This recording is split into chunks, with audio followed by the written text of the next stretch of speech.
banyak muka-muka baru, ada beberapa teman-teman yang baru kenal. Nanti saling kenal-kenalan. Nah kita punya waktu sampai jam.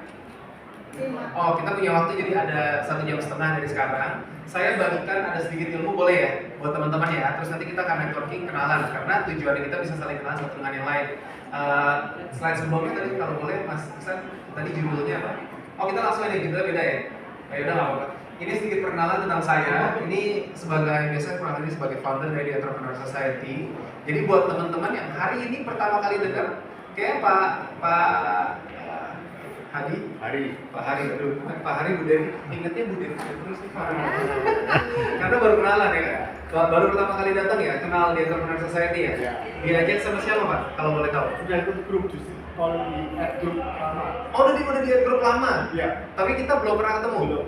Nah, itu dia. Kalau bisa di Kelapa Gading, kamu di Serpong aja. Ini Kelapa Gading, ini Sunter. Sunter kan? Ya betul. Kita nanti untuk memang di Entrepreneur Society tahun berapa Bapak ikut gabung di grupnya? Udah setahun, 2 tahun? Udah ya? Zaman pandemi mungkin ya? Iya. Oh enggak? Oh berarti apa Pak? Silent aja sih. Iya. Pengamat aja. Siapa? Terima kasih udah nongol.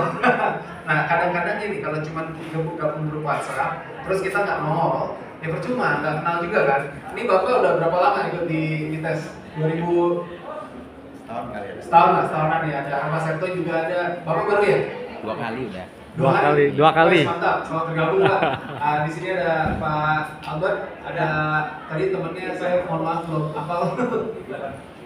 Steven, Pak Steven sama Kak Ratna. Di belakang ada Pak Robi tadi udah kenal terus kartu nama sama Kak Iqmal, ya. Sama ada Kak Bobi. Nah, ada Kak Robi, ada Kak Bobi. Nah, kayak tadi saya rancu. Tapi gini, tujuan komunitas ini biar teman-teman tahu juga yang pada baru bergabung ya, itu supaya kita bisa kenal satu dengan yang lain. Nanti abis ini sebelum pulang tukar kontak kartu nama. Dan kalau kita bergabung ke satu komunitas, itu bukan cuma tujuannya halo, saya mau dapat apa nih dari kamu gitu kan. Kalau kita cuma datang untuk mendapatkan sesuatu dari kita nggak akan dapat apa-apa. Di Entrepreneur Society ini udah berdiri dari zaman dulu, dari 2016, mungkin Pak Hari Bu Devi ya, itu sudah dari 2016 sampai sekarang. Awalnya kita tuh cuma ngumpul dari kafe ke kafe, tempat curhat satu dengan yang lain. Jadi benar-benar kita yang duduk ngobrol, punya problem apa kita saling solve. Kayak tadi kan BBF ini katanya dari pajak ya. Nah kalau kita ngomongin sekarang pajak banyak perubahan peraturan kan. Nah itu contoh-contoh kan kita bisa tanya-tanya ya minimal. Terus nanti kalau memang butuh dikerjakan ya bisa. Saya bangun HMM ya, mungkin nanti cocok kalau untuk yang blessness-nya itu kalau memang dibutuhkan. Itu kita branding marketing, strategi consulting. Kita juga banyak awalnya dari ngebantuin teman-teman dulu mulai 2018-19 tuh mulai Instagram Talk branding. Sampai akhirnya sekarang kita ngerjain udah 360 sampai ke expo, sampai ke aktivasi, sampai ke ekspor gitu kita handle ada beberapa. Kita buka di pasar buat mereka juga. Nah itu tujuannya apa? Saling bantu supaya teman-teman bisa berkembang. Bintangnya bukan cuma saya, bintangnya itu dari teman-teman sendiri gitu ya. Semua pada punya expertise-nya, ikut turut berbagi. Ketika kita berbagi, kita akan mendapatkan nanti berkatnya akan datang. Saya selalu ajarkan fokus bantu orang lain terlebih dahulu, rezekinya akan datang di kemudian gitu ya. Oke, dan teman-teman kalau ikut bergabung di komunitas, ya kayak tadi ikut Pak, nanti baru kenalan kenalan teman-teman yang lain.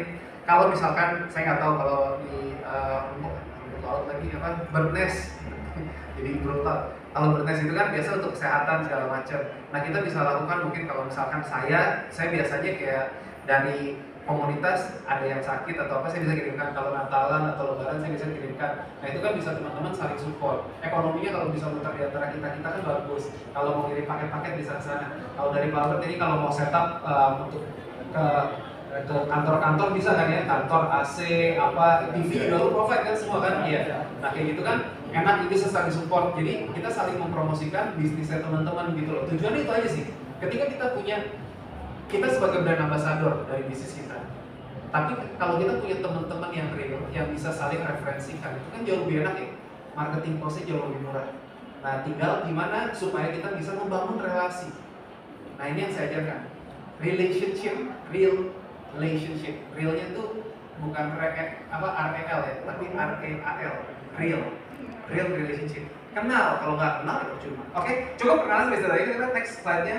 Nanti kalau pengen kenal langsung, ini awalnya tuh dari kafe-kafe kecil. Ini dulu kita masih minjem kantor dari kantornya ada salah satu member Edits kita sekarang, Pak Hengki, dulu mentor, sekarang itu gabung jadi member juga, puji Tuhan. Dan dia itu udah perusahaannya beberapa sudah IPO, udah TBK, jadi kita bisa belajar langsung dari dia juga. Terus kita sampai akhirnya kafe ke kafe, next lagi. Sampai akhirnya menginspirasi puluhan ribu UMKM. Kita udah sampai di seluruh Indonesia, ada teman-teman juga. Nanti hari Minggu kita akan adakan kumpul bareng kayak gini di Surabaya. Nanti ketemuan, itu ketemu sama teman-teman di Surabaya. Pak Bobi itu dari Surabaya, teman-teman. Nah, kalau ada yang mau ngembangin bisnisnya ke sana, mana tahu ya Pak Bobi ya. Next lagi kita lihat visinya kita itu adalah mempersatukan dan mensejahterakan rakyat Indonesia melalui pengembangan ilmu, edukasi, inspirasi, dan peluang dalam dunia kewirausahaan. Jadi kita banyak bagi ilmu gratis itu di podcast kita ada studio. Nah kalau podcast ini teman-teman juga nonton, kayak nanti kalau pajak mau ikut bikin konten, boleh Pak? Gitu kan? Ya sebagai member Edits itu privilege ya. Next lagi kita lihat.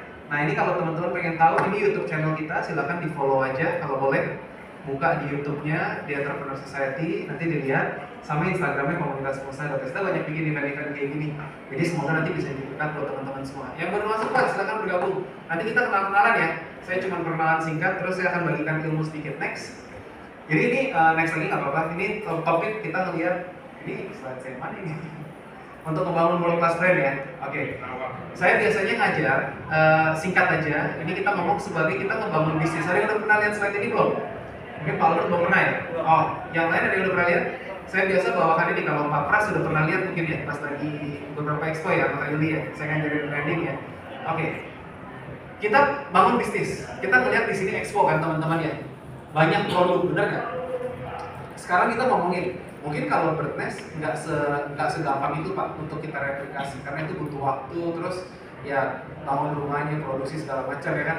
Itu udah berkat Tuhan lah ya kita ngomong ya. Cuman kalau kita ngomongin untuk kita ngelihat di produk segini banyak. Kalau kita mau bangun bisnis, saya cuma mulai ilmunya ini aja, beberapa slide aja saya bagikan. Terus nanti habis itu kita bisa tukeran kartu nama, diskusi kelompok gitu ya, boleh ya. Habis itu ya nanti acara bebas. Nah, kalau kita mau bangun bisnis, kenapa kita bangunnya seperti benteng? Kenapa benteng dibangunnya ini kayak gini? Temboknya tinggi, pintu masuknya kecil, terus pintunya tuh bisa diangkat, pinggirannya jurang. Ada yang tahu nggak? Kalau perlu jurangnya tuh dalam, kalau perlu ada hewan liarnya, ada buayanya. Ada yang tahu kenapa? Antisipasi. Apa? Kalau saya berpikir antisipasi, Pak. Antisipasi Ya. Biar supaya kita bertahan musuh ya. Iya. Zaman dulu, ini kalau kita punya benteng kayak gini, ini benteng kecil ya. Ini untuk biasanya tuh kerajaan. Dia punya satu kerajaannya bentengnya gede, terus di luarnya ada benteng-benteng kecil kan. Itu untuk menjaga supaya musuh nggak masuk. Semakin kuat perlindungannya, semakin sulit musuh masuk, betul ya? Pak, silakan bergabung Pak. Mantap, welcome. Mari. Nah, biasa perlindungan sebuah benteng apa aja? Coba kita lihat slide berikutnya, Kak Iksan. Nih, perlindungannya biasanya ada banyak ya, ya kan? Ada di atas ini ada pemanahnya, ada jurangnya. Ini semua tujuannya biar apa? Biar musuh nggak bisa masuk. Nah, sekarang pertanyaan saya gini, kalau kita bangun bisnis kita di Indonesia, itu model bisnisnya apa? ATM, ada yang tahu ATM? Iya, apalagi kalau suppliernya semua dapat di depan sini kan? Jadi apa tuh? Amati tiru plek-plekan. Tadi saya ngobrol rakyat padel gitu kan. Kita ada rencana, kayak ngobrol-ngobrol, ada beberapa teman-teman. Ya kalau kita komunitas bisa kayak gitu, patungan, kita bikin bisnis bareng gitu kan ya. Mau bikin lapangan padel rencananya, cuman lagi cari-cari lokasi. Cuman kita ngeliat ngobrol-ngobrol kan. Terus ditanyain, oh iya, saya bisa bikin nih mereknya ini, ngikutin merek ini, merek-merek terkenal. Karena mereka pabriknya kan gitu kan. Terus kita kalau ngomongin kayak gitu, ada supplier, ada saingan kita datang ke sana, terus gimana? Amati tiru plek-plekan, bener ya? Ini kita ada di mana? J Expo. Biasanya acara terbesar di sini acara apa? Ada yang tahu nggak? Saya Interfood, nggak kaleng lokal. PRJ. Kalau PRJ makanan khasnya apa di sini yang paling banyak? Kerak telur kan? Nah, kerak telur itu kalau kita ngelihat di mana-mana ada kerak telur kan? 1 meter juga ada abangnya lagi. Saya pernah stok nanya, Bang, ini yang punya satu bos ya, pengen tahu gitu kan? Dia bilang katanya, enggak Pak, ini masing-masing. Oh oke. Tapi kenapa sama persis semua gitu kan? Terus saya bilang gitu kan, Pak nggak, ini kalau kayak gini saingannya gimana? Oh ya kalau motornya stop di sini Pak, itu rezeki saya. Kalau stoknya di depan, rezekinya di depan, katanya gitu kan. Terus saya bilang, ini kenapa Bapak nggak coba inovasi? Bikin mungkin, nggak tahu ya, kerak telurnya pakai saus bulgogi gitu kan, atau saus apa gitu kan, biar ada perbedaan. Tapi ternyata dia bilang, ya banyak alasan lah kita ngeliat. Tapi kita ngeliat itu kan amatir itu modifikasi. Kalau bangun bisnis teman-teman, coba di slide berikutnya. Nah, ini saya cuma bagikan ini aja 15 menit ke depan, and that's it gitu ya. Karena ilmunya kalau mau digali dalam panjang. Tapi kalau kita mau bangun benteng, kita harus bisa bangun bisnis ini supaya nggak gampang dimasukin musuh. Kalau bisnis kita terlalu gampang ditiru, berarti ngerti nggak maksudnya? Yeah. Benteng kita gampang dimasukin. Yeah. Kalau zaman dulu pas zaman peperangan, begitu kerajaan yang bentengnya runtuh nih, dimasukin musuh, habis Pak. Masyarakatnya yang biasa desa-desa luar nih kabur ke dalam, itu tuh dibunuh-bunuhin, dibantai, dirampok, dijarah dan sebagainya. Ngerti nggak saya? Jadi kita perlu perlindungan. Salah satu perlindungan terbesar di sebuah bisnis itu dari brand. Nah, kalau kita ngomongin branding itu di mana? Ini yang biasa saya bagikan ya. Kalau ngomongin, karena kalau di expo saya tahu begitu banyak peluang usaha, begitu banyak produk, begitu banyak ini. Kita mau bangunnya itu seperti apa yang bisa jadi perlindungan di bisnis kita. Itu doang sih. Ya, perlu defense-nya apa? Kita perlu bangun brand. Karena kalau enggak, kalau kita cuma jualin brand orang lain, akhirnya sampai kapan? Iya kayaknya. Nanti ujung-ujungnya apa kalau Bapak jualan tadi online ya? Iya. Siapa di sini yang punya toko online? Angkat tangan. 1, 2, 3 ya. Akhirnya apa? Ujung-ujungnya jual pempek. Ini kalau nanti Kak Pras sama Kak Yuli ini dia bikin mohyang mie. Mohyang mie itu tuh resep 3 turunan ya. Enak gitu kan. Ini binaan dari salah satu member kita juga, Chef Desi, Master Chef. Itu salah satu member Elis kita juga. Nah, Ali itu salam kenal, nanti kenal orang lain ya. Kita sambil cerita ya. Kelihatan nggak saja di situ. Nah, jadi mohyang mie ini itu dia udah berjalan beberapa tahun tuh. 5 tahun. Tapi berapa banyak saingannya di luar sana yang jualan mohyang?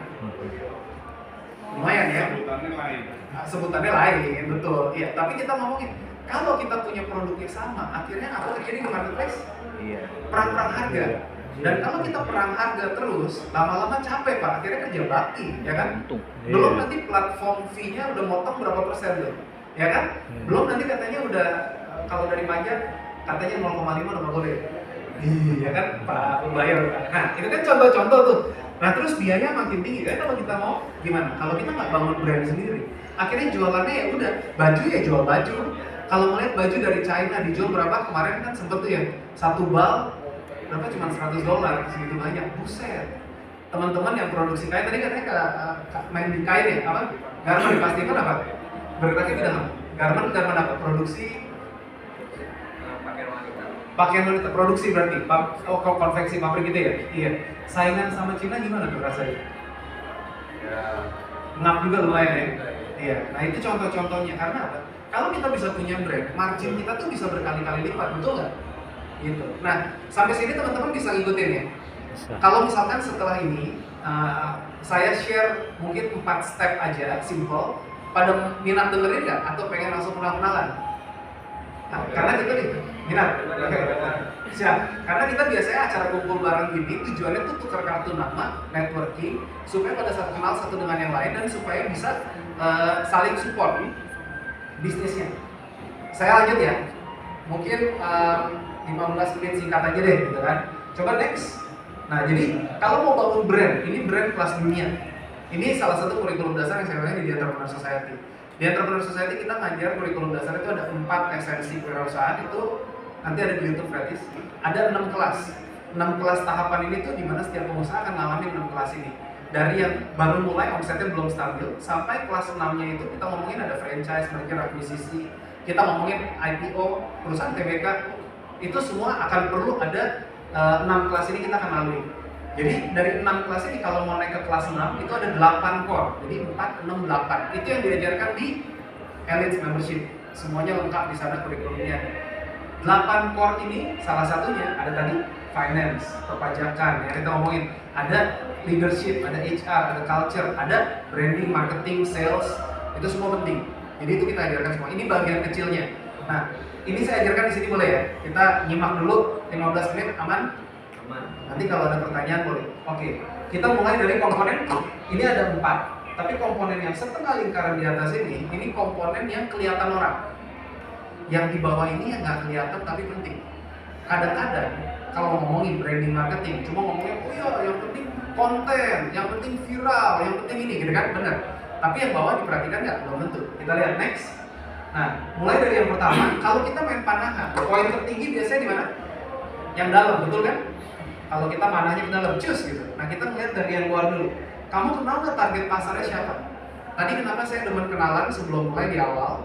Itu karena saya pengen tahu bisnisnya bergerak di bidang apa. Tadi Ari Budevi itu bird nest. Kira-kira target pasarnya siapa? Kira-kira mungkin nggak kalau di sini buruh pabrik? Enggak, karena harganya aja udah masuk premium gitu kan. Nah kalau kita udah tahu consumer insight-nya apa, mungkin profesional, pengusaha, anak-anak muda usia berapa, kita mesti tahu detail nih kan, umurnya berapa, cewek atau istri lagi hamil, minum bird nest, jadi itu target pasarnya yang tepat, ya kan? Tapi insight-nya kita perlu tahu juga kapasitas kita, purchasing power-nya kan, bener nggak? Kalau sarang burung itu kan ada yang kualitas rendah, ada yang premium, harganya berapa? Nah kita mau ngejar kemana? Nah terus one space ini namanya positioning. Kita mau dikenalnya sebagai apa? Saya kasih contoh. Kopi warna hijau internasional, brand apa? Starbucks. Starbucks jualan apa? Brand. Yang dijual brand. Jualan apa? Kopi. Nah, kita lihat lagi slide berikutnya kan. Iksan next. Ya, ini logonya Starbucks. Dulu ada Starbucks Coffee, tapi sekarang udah diganti aja. Iya. Bahkan tulisannya Starbucks udah gak ada kopinya lagi. Ya, biasa bilangnya jualan apa? Kopi, betul. Iya. Tapi dia tidak lagi memposisikan itu. Sebelum pandemi, positioning ya, ini kita ngomong positioning. Sebelum pandemi, mereka jualannya apa? Kafe, kopi, ya, tempat di mana setelah kamu pulang kantor, sebelum sampai ke rumah, buat nongki. Mau meeting kek, mau ketemu klien, ketemu teman ya. Tapi setelah pandemi apa yang terjadi? Positioningnya beda. Mereka jadi apa? Mereka jualan tempat untuk kamu WFC, WFA, work from anywhere, benar nggak? Makanya sofanya nyaman, AC-nya dingin, wifi-nya kenceng. Jadi dia duduk di situ, jajan lagi, nanti minum kopi habis beli lagi. Mereka ngincernya udah tahu segmentasi masyarakat. Kita lihat next. Nah, makanya ini ada yang udah pernah lakukan belum di bisnisnya kalian? Iya. Kalian memposisikan bisnis kalian yang mana? Kualitasnya tinggi atau rendah? Harganya murah atau dia tinggi? Positioningnya di mana? Mau yang nih, di mana kan dia? Apakah dia harganya murah kualitasnya tinggi, atau harganya murah kualitasnya rendah, atau harganya kualitasnya rendah tapi harganya tinggi? Nah, ini kan positioning. Ini yang kita lakukan kalau ngomong strategi consulting, positioning sebuah brand, ini kita lakukan Pak. Jadi biar tahu kapasitasnya kita gali ke dalam situ. Next lagi, ini contoh kalau brand skincare. Ada yang udah pernah lihat beberapa brand ini ya pasti ya. Ini contoh aja. Jadi kita melihatnya kan harganya mahal, kualitasnya tinggi, rendah, tinggi. Next lagi nggak apa-apa. Nah sekarang ini yang kedua. Tadi yang pertama bisa ikutin ya. Saya ngebut soalnya. Karena kalau mau digali itu segmentasi pasar, nanti gimana cara kenalnya, ngomongin survei, gimana ngomongin market research, panjang gitu kita ilmunya. Tapi ini yang saya bagikan karena waktu kita terbatas. Nah ini yang kita lakukan untuk strategi consultingnya di tadi kita ngomongin, kita handle beberapa brand tuh dari VCA, Studio dan lain-lain. Ini kita mesti tahu juga, tadi udah tahu segmen pasarnya benar, insight-nya udah tahu. Kita mesti tahu ini, seberapa banyak Pak demand-nya. Nah, kalau barang-barang luxury, berarti kita tidak ngincernya mass market, betul ya Pak ya? Ngincernya segmentasinya mengerucut. Bapak udah pakai ini belum? Niche market, udah pakai iklan, ads, Facebook, Meta, TikTok, iklan. Ngesetnya seperti apa? Nah, nangkap apa maksud saya? Kalau kita cuma bilang orang di Indonesia segmennya wanita, kalau cuma wanita, begitu banyak wanita, kita mau bakal berapa miliar juga nggak habis duitnya kan? Tapi kalau kita udah tahu segmen usia yang minum bird nest, mungkin berapa Pak kira-kira? 35 sampai 55? Ya, 30 sampai 50 ke atas lah kira-kira kan? Yang punya duit, 30 sampai 50 kita set iklan. Terus kira-kira USP-nya nanti, bukan USP, kira-kira mereka yang apa? Kerjanya profesional, yang pengusaha. Kalau nggak kita bisa cari paralel sama yang sudah punya premium brand. Misal, kolaborasinya sama apa? Betul. Contohnya gitu, kolaborasi dan sebagainya. Itu kita bisa cari pengembangan pasarnya. Kenapa saya pakai contoh ini? Karena ini contoh yang satu premium, enak banget. Ada contoh yang kita ngomongin mass market. Kalau kita ngomong produk yang kita dapat itu, berapa banyak tadi yang jualan tumbler? Ya kan suppliernya ada kan tumbler. Terus nanti mau main apa lagi? Tumbler mau bikin apa? Mesti ada positioning yang tepat. Ada yang tahu tumbler yang tidak bisa dihancurkan? Cih, nggak pernah lihat konten viralnya. Ada tumbler ditaruh di mobil, mobilnya dibakar.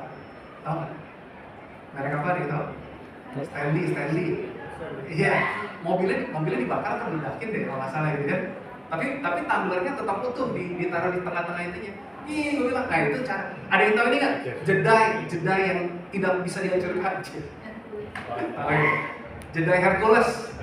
Jedai mah cuma di jedai. Tahu jedai nggak sih? Saya nggak bisa pakai jedai sih, nggak nyampe. Tapi jedai ngerti kan? Itu dilempar di lantai berapa, tapi nggak hancur gitu kan. Sebenarnya mungkin kalau jedai-jedai lain dilempar juga hancur sih. Cuma karena dia bikin konten itu viral, itu positioning.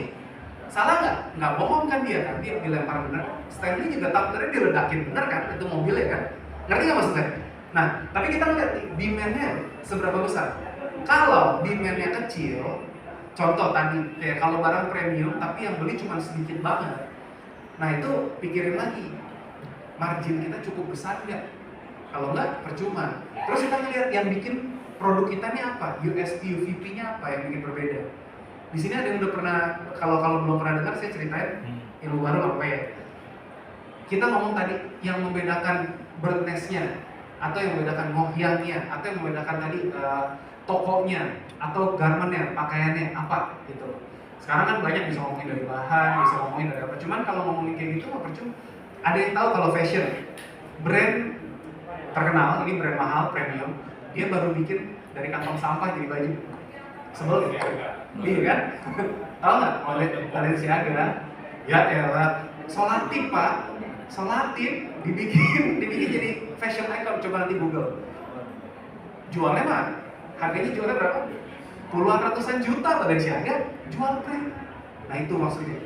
Nah makanya kenapa one message ini tadi kan udah ada one space, positioning. One message-nya apa? Yang mau kalian bikin orang-orang tuh top of mind. Jadi begitu dia sudah istilahnya apa ya, ngelihat produk kita, dia tahu oh ini. Apapun makanannya, minumnya, Sosro.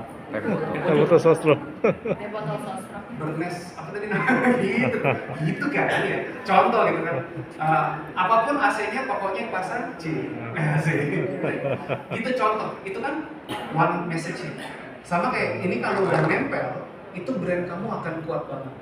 Dan brand kamu kuat, kamu nggak perlu takut berkompetisi sama orang-orang di luar. Kita ngomong berapa banyak air minum yang baru keluar sekarang. Biasa kalau mau beli air minum nyebutnya apa? Mbak beli? Keluar. Mau dikasih merek apa juga kita terima kan? Iya. Tapi itu karena Aqua sekarang kalau perhatiin nih, setahun terakhir ini kampanye marketingnya lagi santai banget ya. Lain mineral, ada pakai sepak bola, ya kan? Katanya pakai Seal apa. Terus ada Cleo, terus ada apa lagi brand baru? Ada Aku Viva yang baru keluar dari Wings. Market air minum di Indonesia kan gede banget ya. Tapi kita ngelihat Aqua lagi chill aja, santai. Tapi kalau dia diem terus, lupa nggak lama-lama orang-orang? Lupa. Aqua tuh market cap-nya kalau 70% apa Indonesia ya? Seluas itu dia. Iya. Nah ini kita ngomongin fakta-fakta, ini contoh ya. Jadi tadi ini dua sisi yang kelihatan, bisa ngikutin sampai sini? Bisa. Oke, next kita lihat. Nah ini contohnya, apapun ini next lagi nggak apa-apa. Ini salah satu klien kita. Dulu Kak Erik Handali, ini member Elites juga, makanya kalau belajar dari orang-orang praktisi enaknya sama-sama komunitas kita. Ini campaign kita kerjakan next lagi. Silakan Kak, gabung aja. Kalau udah ketinggalan, mohon maaf ya Kak ya, nggak apa-apa.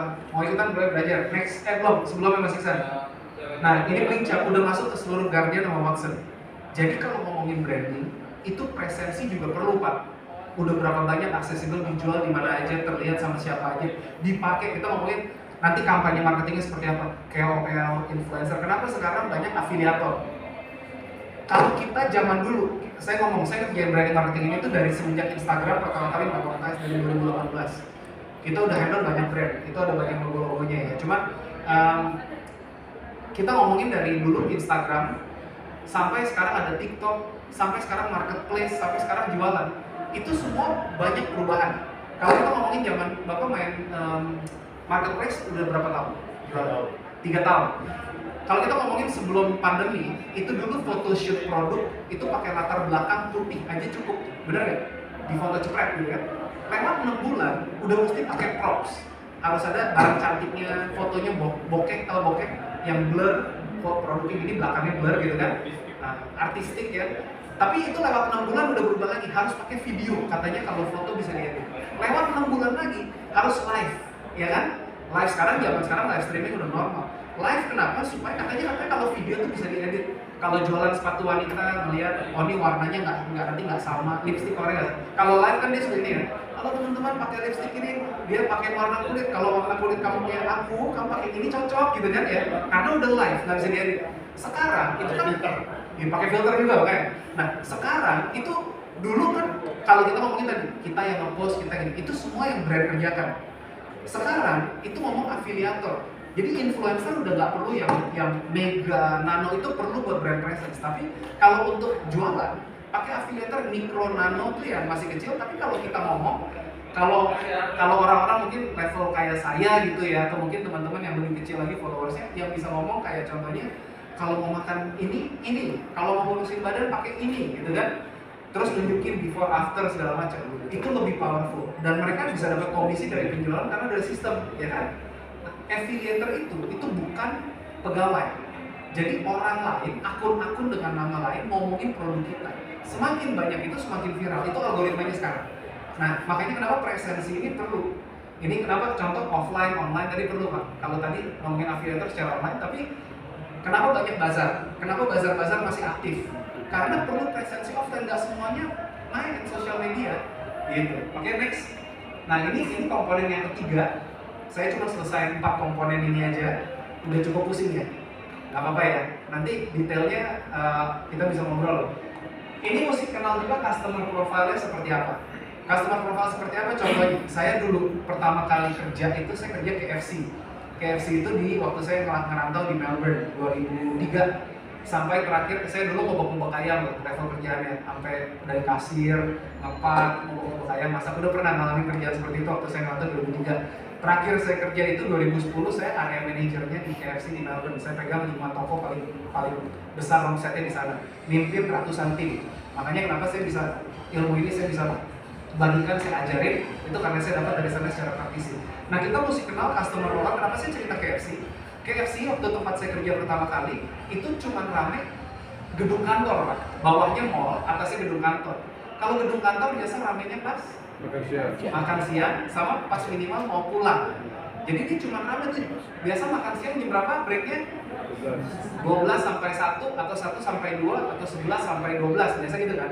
Kita mulai rame tuh jam 12 sampai jam 2. Jadi saya tahu customer profile-nya seperti itu. Kalau mau beli ayam nih, break kita biasa berapa jam? 1 jam. Kalau disuruh, aduh Pak, mohon maaf, masih goreng dulu ayamnya 15 menit, mau nunggu nggak? Enggak. Makanya mesti kenal customer profile-nya kan? Online.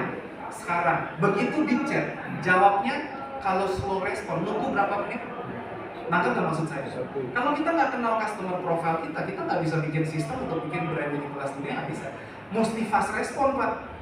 Ada adminnya nggak yang jawabin setiap dia nanya? Kalau lewat 2 menit, 3 menit, pindah ke lain hati, betul nggak? Ya. Kecuali produknya niche. Kalau produknya niche dan brandnya kuat, orang udah percaya, dia akan terus nyari. Nggak peduli itu. Nah, itu yang tadi saya bilang branding kan. Dari kita kenal customer profile-nya, kita mesti tahu juga people profile kita. Jadi apa? Staff kita. Staff kita ini yang bisa menyesuaikan. Kalau dulu di KFC, karena kita udah tahu customer-nya seperti itu, kita jam 10:30 itu udah mulai goreng ayam, goreng non-stop. Karena ayam kalau udah mateng, itu cuma bisa ditaruh di warmer, kalau di sana standarnya 90 menit. Lewat 90 menit ayamnya kisut, kalau dia nggak bisa dijual lagi, kualitasnya turun. Itu standar KFC di sana. Kalau di Indonesia kayaknya sampai kisut yang penting dijual bercuan gitu. Tapi kita ngomongin ini kan saya ngajarin, bener ya? Bener nggak? Ya kan? Nah, jadi kualitinya itu dijaga supaya kalau goreng nggak terlalu banyak, tapi begitu keluar ayamnya tetap fresh. Jadi customer datang nih, ayam yang pertama digoreng habis, yang kedua selesai digoreng, masuk ke tray. Muternya begitu siklus, supaya mereka nggak nunggu. Nunggunya apa? Cuma 60 detik keluar. 2 ayam, 5 ayam, 2 ayam, 5 ayam. Jadi cuannya cepet. Nah itu kita meningkatkan penjualan, akhirnya menjadi sebuah company culture. Ini kalau bapak ibu bisa lihat, saya kan senyum terus mukanya gini kan ya. Tahu nggak Nah? Itu gara-gara KFC juga dulu. Kalau seragam harus masuk pakai topi biar rambutnya kemana-mana. Zaman dulu masih berambut pak, gitu kan. Kalau rambutnya panjang pakai hairnet, biar kalau ada rambut masuk ke situ kan nggak higienis, gitu kan. Sarung tangan segala macam itu seragam. Kalau nggak senyum, saya poinnya nggak 100. Kalau dia ada mystery customer datang ngecek, terus habis itu mystery customernya ngeliat kita nggak senyum, poin saya nggak nyampe 100, saya dilaporin ke area manager, saya dilaporin lagi ke dari area manager turun ke restoran manager, saya dapat SPHK cuma karena nggak senyum. Jadi muka gue senyum terus sekarang kan gitu. Kalau nggak kena SPHK gitu ya. Itu company culture. Nah ini kita ngomongin branding, itu semua komponennya penting. Sama yang terakhir, next, Kak Iksan. Nih, mesti tahu juga branding benar. Tapi kalau cuma bakar duit kayak kita lihat tahun lalu sama tengah tahun ini, berapa banyak tech winter, perusahaan tech yang akhirnya kolaps. Karena mereka bakar duit cuma buat apa? Branding, customer akuisisi. Tapi mereka nggak ada bisnis modelnya. Nah kalian jualan, ada profitnya nggak? Silakan gabung. Kita bentar lagi selesai, enggak sih? Sharingnya selesai, networkingnya udah mulai gitu ya. Nah, jadi kita ngeliat dari sini bisnis modelnya. Kalau kalian cuma beli murah, jual lebih mahal, terus apa? Kita ngeliat budgetnya seperti apa. Ini ada nggak target proyeksi omset? Ini kita ngomongin sekarang udah bulan November ya. Biasanya kita di Entrepreneur Society kita sarankan teman-teman Desember nih kuartal 4 itu kita udah mulai bikin budget planning buat 2026. Target proyeksi omset kalian berapa? Target proyeksi tahun depan masuk akhirnya jadi ada pos-posnya. Pos-posnya masuknya mana? Budget marketing. Ini kebanyakan UMKM atau pengusaha mereka nggak mikirin budget ini. Akhirnya apa? Mereka jualan, ada margin, duitnya keputar operasional, nggak pernah punya modal buat mengembangkan bisnisnya. Makanya kenapa perlu ada budget untuk apa? Marketing, promosi, untuk training, untuk tim, itu semua budget gitu ya. Nah, sampai terakhir ke profit and loss. Kalau perusahaan kamu nggak profit, percuma. Mau bangun brand seperti apapun kalau nggak cuan, percuma. Gitu ya. Nah ini nanti ngomongin finansial ya kan, panjang ya Pak ya. Nah ini contoh. Jadi ini sebagian kecil dari kurikulum yang kita bagikan di Entrepreneur Society sebagai member elites. Semoga ini tadi, siapa di sini yang dapat ilmu baru katakan? Lumayan ya. Ada yang bingung mau nanya? Di sini, di komunitas ini nggak ada yang lebih pinter, nggak ada yang lebih bodoh. Nggak ada yang lebih tajir atau yang lebih miskin, nggak ada. Kita semua sama karena kita di sini sama-sama para pejuang impian. Kita di sini mengejar impian kita. Nah, kenapa logo di Entrepreneur Society itu seperti ini? Lingkaran atas itu tuh kita yang udah di atas, kita harus mau berbagi. Bintangnya bukan cuma Clemens, karena Clemens cuma mungkin punya pengalaman lebih banyak sedikit aja daripada kalian. Clemens pun masih belajar dari banyak mentor-mentor. Bahkan beberapa mentor pun ikut gabung jadi member elites. Jadi kayak ada Pak Hengki tadi, ada beberapa teman-teman kita. Ada yang pernah dengar pintu baja ulir kayu Fortress? Iya. Fortress, ada yang pernah dengar ya? Iya. Ya. Itu 2016 Pak. Itu kita mentorship masih sama saya waktu itu, mentorship masih gratis, kita ngomong Pak Joni. Itu kisahnya, coba masuk ini dong, Kak Iksan mau belajar lebih lanjut slide belakangnya. Coba, nah itu Pak Joni Effendi, itu dia mulai dari nol. Dulu yatim piatu, ketika papanya meninggal terus mamanya meninggal, dia ada kakaknya cewek-cewek. Itu benar-benar dia ngerintis dari segala kesulitannya. Ada akhirnya sempat nebeng, dia sempat tidur di poni. Akhirnya sempat waktu itu paman dia dari Surabaya, pamannya tuh di Bandung, dia tarik, akhirnya tinggal sama pamannya. Pamannya punya bengkel las di Binong. Itu teman pamannya deh. Intinya dia bangkrut, sewanya masih ada 6 bulan. Jadi tempatnya masih ada sewa. Dia bilang, John, lu mau jalanin nggak? Mumpung masih ada sewa lah, kalau misalkan memang nanti udah habis nggak cuan, ya udahlah, tutup lah, gitu kan? Peluang, 6 bulan doang loh umurnya itu. Dan dia berjalan terus sampai sekarang. Dan 2016-2017 itu ketemu untuk ikut mentorship. Next lagi apa kan, Iksan? Oh iya, ini acara-acara kita lah. Nanti deh aku ceritain. Mundur dulu Kak Iksan, sorry. Ya, jadi saya lanjut lagi kisahnya Kak Joni. 2018 dia mulai ngimpor pintu baja dari Cina, pintu baja dari pameran ini, pintu baja ulir kayu. Dia nggak ngerti impor, jadi dia nggak ngerti shippingnya gimana. Jadi dia pilih track yang paling murah. Begitu tiap port kebuka, itu barangnya di-unload, di-load lagi. Ngerti kan? Dikeluarin kontainer, dimasukin lagi. Pintunya begitu nyampe ke Indo penyok-penyok semua. Temen-temennya pada bilang, 9 dari 10 teman-temannya, bahkan 10 dari 10 teman-temannya, udahlah John, ini mah udah lu jual besi tua aja lah. Ini bocuan gitu, katanya nggak mungkin untung katanya kan. Tapi dia masih mikirin cara gimana dia benerin segala macam. Nah itu pas lagi mentorship tuh, kita nyusun tim, nyusun organizational structure, struktur organisasi, pekerjaan, job desk. Biasanya gitu kita waktu itu saya masih mentorin 2016-17 lah. 2018 dimulai begitu, 2018 mulai sulit ya.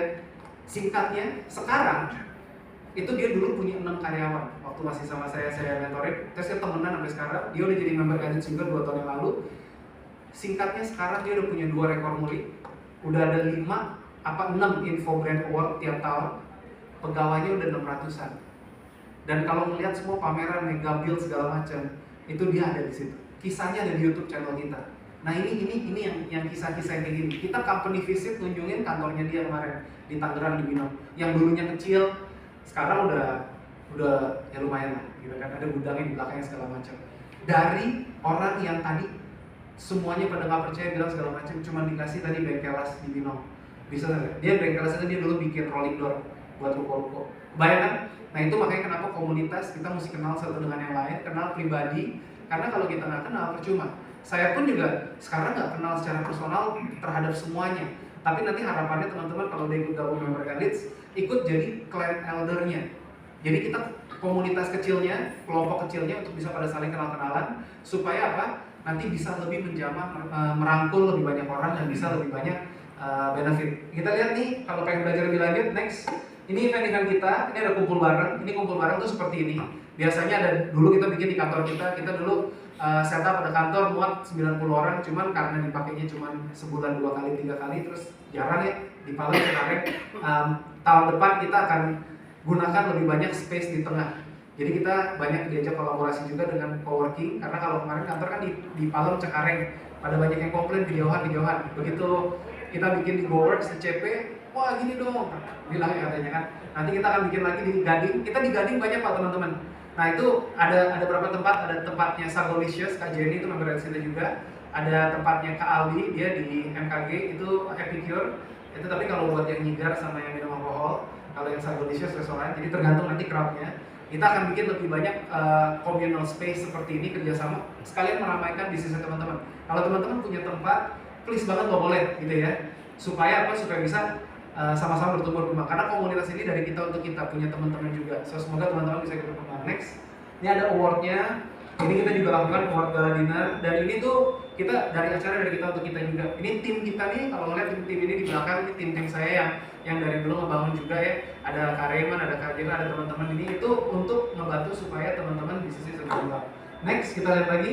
Ini ada mastermind class. Ini khusus buat para member Elites. Kita bikin eventnya untuk belajar bareng. Jadi memang nanti yang ngajar bukan cuma saya. Kemarin yang ngajar ada Kak Edi Sulistyo, kalau pernah dengar, founder Reloket. Ada beberapa teman-teman kita juga orang-orang hebat. Nah itu buat di sini eventnya di member mastermind class. Next lagi kita lihat. Nah ini kalau untuk bergabung, ini saya pengen saya pengen ajak teman-teman juga untuk ikut gabung sebagai member Elites kita. Di sini yang member Elites siapa aja angkat tangan? Ada 1, 2 orang ya. Ada Ibu Lia dari Putri Kalimaya, ada Kalbert dari One Stop Electronic. Ya, jadi kalau Ibu Lia udah kemarin kita ngikut jadi delegasi ke Kuala Lumpur dari Asian Business Summit. Itu gratis semua Ibu ya, kecuali tiket pesawat ya. Hotel, tiket acara masuknya segala macam ya. Nanti kedepannya juga. Kalau kayak kemarin kita ada kerjasama expo kayak gini cukup banyak. Booth itu juga kalau kita dapat booth kita kasih buat teman-teman untuk pakai. Jadi semoga bisnis teman-teman bisa berkembang juga. Itu benefit dari member Elites. Lagi next, nggak apa-apa. Terakhir, ya ini pentingnya punya komunitas. Ya kita semua adalah pejuang impian dan pujangga takdir.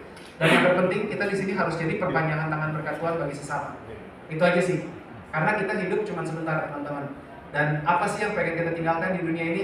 Ya semoga dengan apa ilmu yang saya bisa bagikan, apa yang saya sudah bagikan ini bisa jadi ilmu buat teman-teman juga dan bisnis bisa berkembang. Bisnis teman-teman berkembang, bisa mempekerjakan lebih banyak orang. Itulah perpanjangan tangan berkat Tuhan. Amin. Kita semua di sini adalah pengusaha yang dititipkan tadi berkat lebih banyak dari Tuhan. Amin. Oke, kalau gitu ya next. Nah ini kalau misalnya mau bergabung, ya ini saya cuma kasih satu quote terakhir. Ini quote yang saya selalu bagikan dimanapun saya pergi. Sukses itu tidak dinilai dari seberapa tinggi kamu bisa memanjat, tapi seberapa banyak orang-orang yang bisa kamu ajak untuk naik bareng-bareng sama kamu. Gitu. Oke? Siapa yang happy hari ini dapat ilmu baru? Angkat tangan. Oke, karena kita grupnya udah rame di sini, jadi kita nanti akan coba kita bikin kenalannya, sharing circle per grup boleh ya? Nanti saling tukeran, karena kalau enggak kebanyakan orang-orangnya pada bingung atau mau masing-masing pada memperkenalkan diri. Gimana?